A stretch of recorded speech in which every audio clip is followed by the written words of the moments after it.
When automating a process using Power Automate, a Microsoft form is often used. Likely, your flow is for an office, department, or committee, so be sure to create a group form.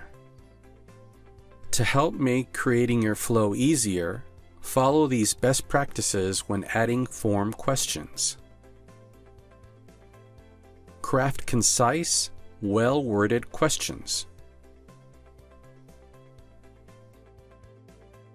Ask your question using the subtitle field.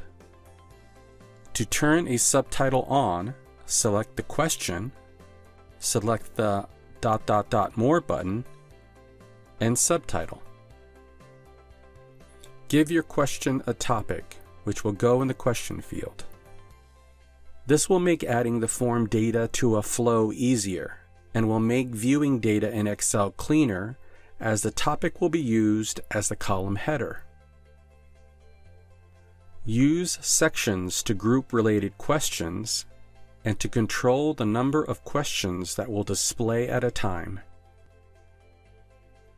Remember, sections are often needed if you want to use branching to ask follow-up questions to a specific response. If it's not practical to provide information below the question in the subtitle field, use sections and branching to provide detailed information within a form. This approach is great for adding just-in-time warning messages. If your office has several forms, be consistent with how questions are written. If you're asking for the same information, use the same question, and if you're asking for similar information, use the same question format.